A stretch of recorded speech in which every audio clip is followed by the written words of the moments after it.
Are you someone who knows exactly what you need to change, even goes to the point of making schedules and routines, and it just doesn't hold, it doesn't stick?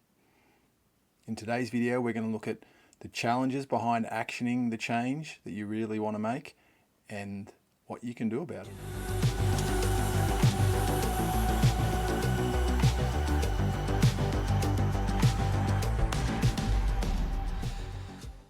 Before we launch into this video, I want to point out that this is one of a series of videos around the challenges of making change, and the previous videos, which I'll provide the links to in the description here, will help maybe elaborate on some of the areas that I'll touch on in today's video, so that you can dive into those a little bit more and get some additional information to give some more backdrop to some of the references I'll make today. And so when we start to look at making change, one of the things that will link to one of my early videos and the challenges in making change is that we have these subconscious elements or parts of us that just aren't on board with the changes that we're seeking to make. And to do the work at that subconscious level, parts work I continually reference in my videos as being the particular approach that I find quite powerful and quite effective, particularly internal family systems work. It, for me, just makes change so much more possible, because these subconscious aspects just aren't automatically seeking to protect or keep things as they are, even though it might seem to make no logical sense as to why these parts of you are doing that, when consciously and logically you can see that it's not working for you the way that you've been operating. Yet there is a reason why these parts believe it's best to keep things as they are and effectively self-sabotage you in your efforts. So as I said, the earlier videos, which I'll post in the link, can give you a little bit more information on doing parts work and the understanding of your subconscious and unconscious patterning and how it creates these limitations, but from a good place, from a place of believing that they are protecting you, these aspects of yourself, not through malice. So definitely encourage you to look at that if you're really struggling to make or action the changes that you seek to action. But in today's video, I wanted to look more at the behavioral element, which I also touched on in the previous video I posted, around these repetitive routines that really need to be actioned over and over again to achieve the kinds of change that we would like to make. And so in this video, I wanted to touch on even outside of doing the parts work. So let's say you haven't got around to diving deeply inside you and working with these parts that self-sabotage or that make it very hard to take the actions that you'd like to take. You can still chip away at it using conscious effort, as long as those efforts or those little changes that you're seeking to make are achievable and manageable. And this is where I lean on a model that I was trained in the first phase of my psychology career, which I think is a beautiful, wonderful model in psychology called acceptance and commitment therapy. And it talks about taking committed action and having that committed action align with one's values. So really, we can choose or decide to take action even though the thoughts and feelings make it very hard. And that's where a lot of conscious effort or mindfulness may be required in order to overcome these thoughts and feelings that stop us from taking the actions that we need to take, or seem to try to stop us from taking the actions we seek to take. or the opposite way around, that we have thoughts and feelings that try and get us to take an action that we don't want to take. So I might use two of my own personal examples here to expand on this a little bit more. So possibly 10 years ago, roughly now, realised I'd completely gone away from having an exercise routine, having a young family, just drifted away from being active, and so I knew I had to bring back in an exercise routine, and at that stage it wasn't that I was going to be going off to the gym all the time. I didn't really seem to have the time to do that. It just needed to be something quick and achievable at home in the morning before the day got underway.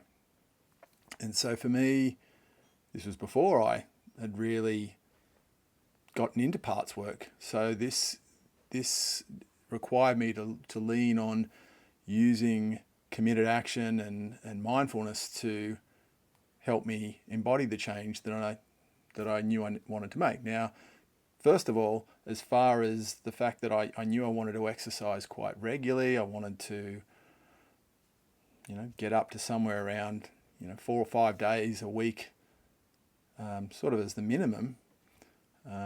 However, I knew at the start I hadn't been doing that for some time, so it was going to be unrealistic for me to say, okay, I'm going to lock this in and commit to it. So I just started with 3 days. And on those 3 days, I was ready. I was ready for the different thoughts and feelings that were going to come up. And there were many of them. There were many excuses. You're tired. You had a big day yesterday. You deserve a break. Look how hard you work. Lots to do with work and balance.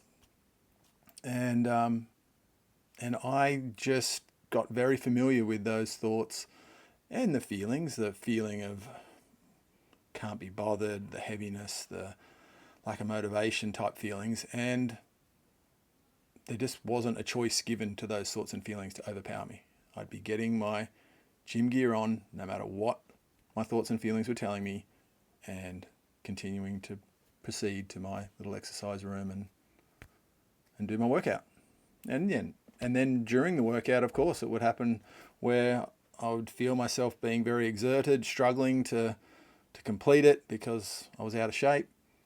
And same deal, just very familiar with these excuses. Just stop now. You've done pretty well, etc., etc. And there was this commitment to myself where I was like, no, I'm promising myself that I'm doing this no matter what my thoughts and feelings are going to say to me, are going to try and do to talk me out of it. So, and that did over time, but I had to be gentle and steady. And I would say there were days where I did slip. There would have been some couple of weeks in that early phase where maybe I didn't get the 3 workouts in, I needed 2. But over time that became a non-negotiable, and then it built to 4 and 5, and it's pretty well stayed a standard for me now.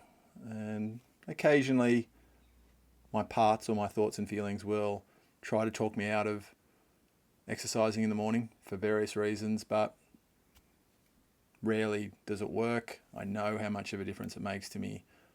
I know it really gets me going in the day and is vital, particularly with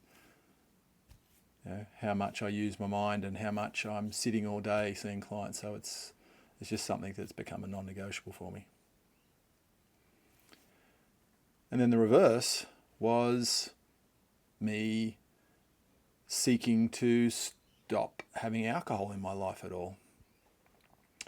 And again, this was before I'd really gotten into parts work, so the same kind of approach was required. Now, I was drinking maybe 6 beers on a Friday and a Saturday night at that stage. Somewhere around 7, 8, 9 years ago. And I justified it. I told myself, well, it's only 2 days a week. You work really hard, same kind of thing. All sorts of reasoning given. But I just knew that alcohol didn't serve me thriving. And in fact, a friend of mine who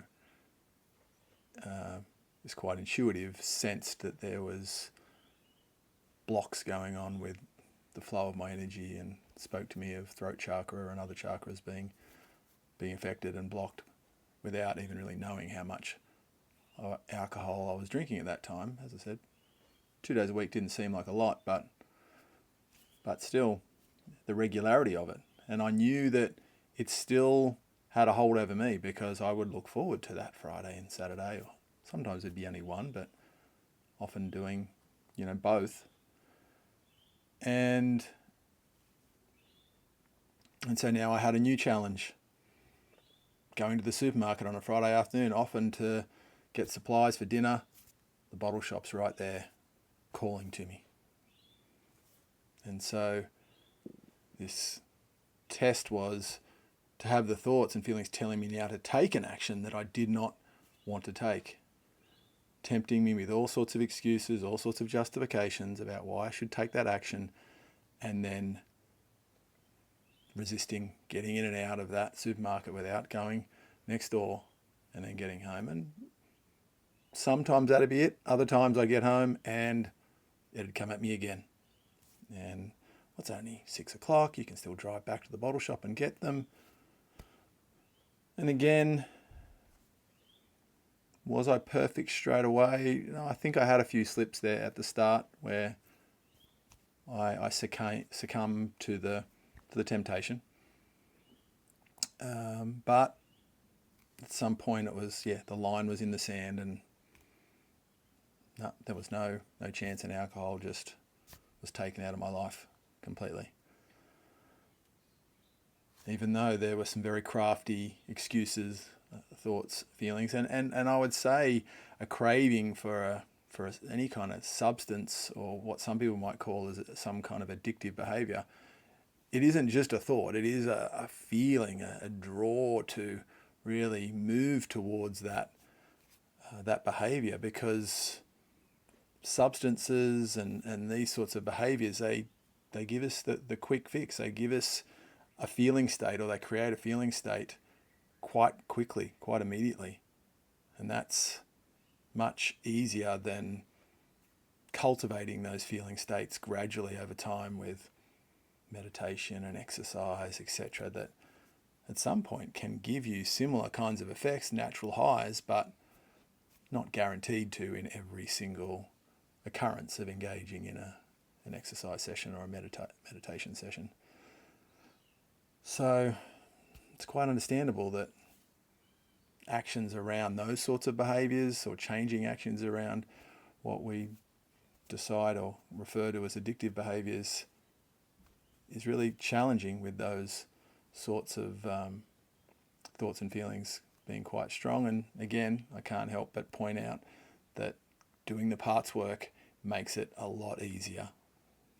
It's a lot of my clients now who are trying to get off, whether it be nicotine, alcohol, cannabis, really notice a difference when they work with their parts and get to understand why certain parts reach for those tools, because that's really what's going on. Parts of us using those substances as tools to get a shortcut to a state that we would like to be in. And I'll talk about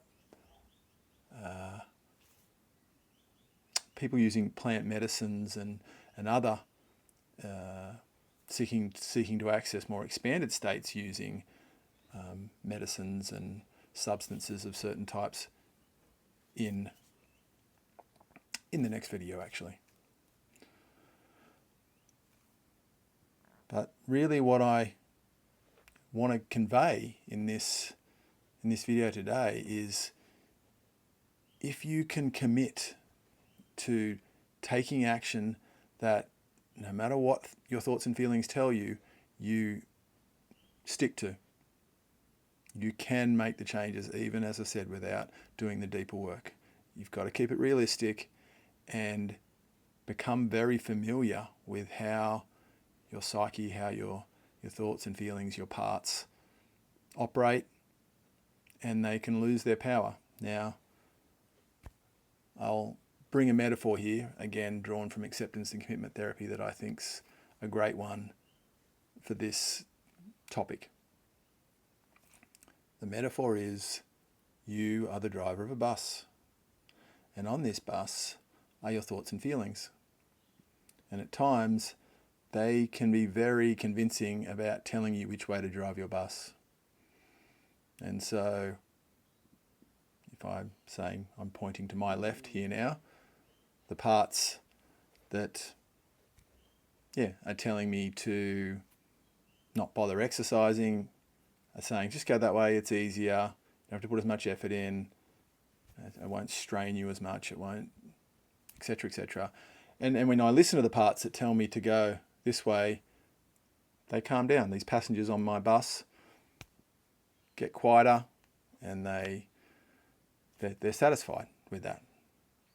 As soon as I try to go this way, to my right, they get louder, they get more intense, they try and talk me out of it and come at me relentlessly to try and convince me to take the bus back in the other direction. But what I realize at some point is these passengers don't actually have the power to drive the bus, or they're not three-dimensional. They're like ghosts. They can't actually grab the wheel. I'm the only one that can grab the wheel. I'm the only one that's three-dimensional.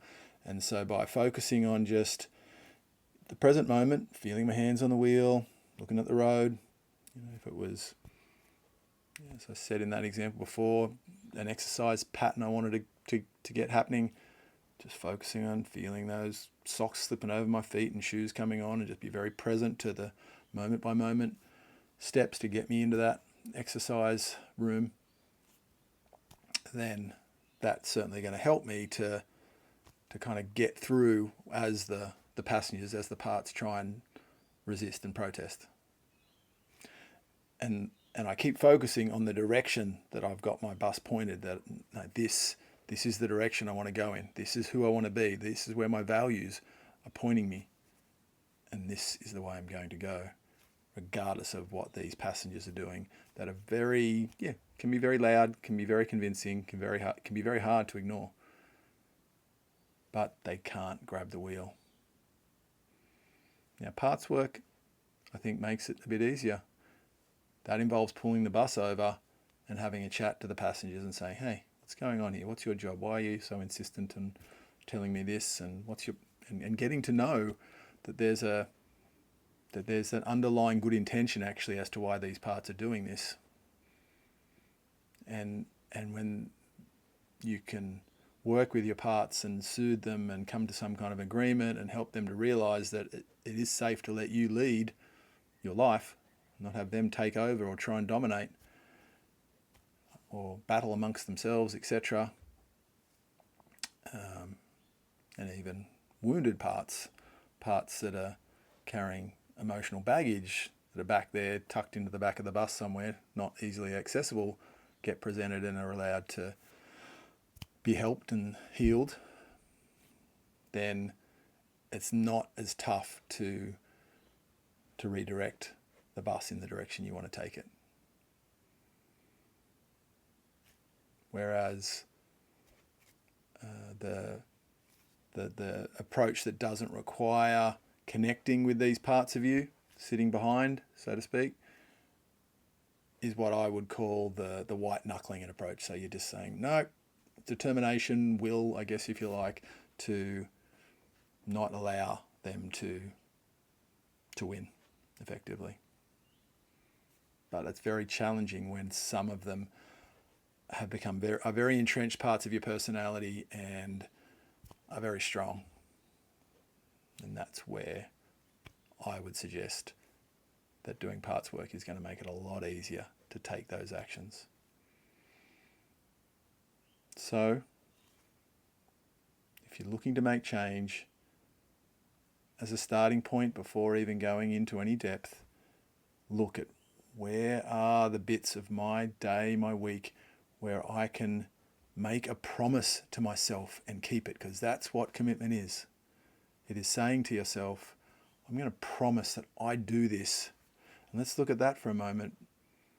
When we make a promise to someone else, we tend to do our best to keep it. Someone we care about, most of us who have got integrity will make a strong effort to keep to that promise. Then why is it that when we make a promise to ourselves so often that we don't keep it? We're basically saying, I'm not as valuable as that other person that I've just made the promise to yesterday. When I make the promise to myself, it doesn't matter. It's only me that I'm letting down. That's a big thing. That's effectively telling yourself that you're not worth making the commitment to. So this is another pathway to self-love. Making a commitment to yourself and keeping it. Valuing yourself enough to stick to your promise to yourself. Because you are most definitely worth it.